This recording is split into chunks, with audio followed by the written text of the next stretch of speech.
அடுத்த கல்வியாண்டில் 41 பள்ளிகளுக்கு புதிய முதல்வர்கள் நியமிக்கப்பட உள்ளனர். அவர்களில் 25 பேர் முதல்வர் பொறுப்பை ஏற்பது இதுவே முதல் முறை. அந்த 41 கல்வி நிலையங்களில் 20 உயர்நிலை பள்ளிகள், 19 தொடக்க பள்ளிகள், 2 தொடக்க கல்லூரிகள் அடங்கும்.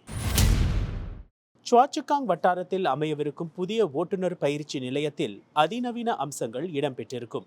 3ஆம் கிராஞ்சி முகாமுக்கு அருகில் உள்ள லோரோங் விஸ்டாரியில் அமையவிருக்கும் பல மாடி பயிற்சி நிலையத்தில் 2 அல்லது அதற்கும் மேற்பட்ட அறிவார்ந்த பயிற்சி தடங்கள் அமைந்திருக்கும். தற்போதிருக்கும் புக்கிட் பாத்தோக் ஓட்டுநர் பயிற்சி நிலையம் 2030ஆம் ஆண்டுக்குள் சேவையை நிறுத்திக் கொள்ளும் என்று நகர மறுசீரமைப்பு ஆணையம் அறிவித்துள்ளது.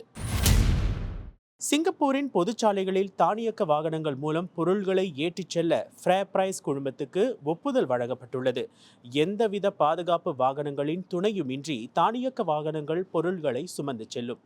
கண்காணிப்பின்றி தானியக்க வாகனங்கள் இயங்க நில போக்குவரத்து ஆணையம் அனுமதி வழங்கியிருப்பது இதுவே முதல் முறை.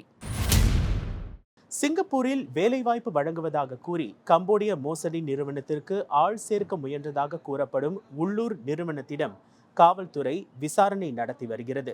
சங்திங் நெட்வொர்க் டெக்னாலஜி என்ற சிங்கப்பூர் நிறுவனம் உள்ளூரில் வேலைவாய்ப்பு வழங்குவதாக கூறி கம்போடியாவில் உள்ள கோகாங் உல்லாச தலத்திற்காக ஆட்சேர்ப்பு நடவடிக்கையில் ஈடுபட்டதாக சொல்லப்படுகிறது. மலேசியாவைச் சேர்ந்த 38 வயது பன்னீர்செல்வம் பரந்தாமன் என்ற ஆடவருக்கான மரண தண்டனையை சிங்கப்பூர் இன்று நிறைவேற்றியது. 2014ஆம் ஆண்டு சிங்கப்பூருக்குள் அவர் 51.84 கிராம் ஹெரோயின் போதைப் பொருளை கொண்டு வந்த குற்றம் நிரூபிக்கப்பட்டது. கடந்த 2 வாரங்களில் போதைப்பொருள் கடத்தலுக்காக சிங்கப்பூரில் நிறைவேற்றப்பட்ட 2வது மரண தண்டனை இது.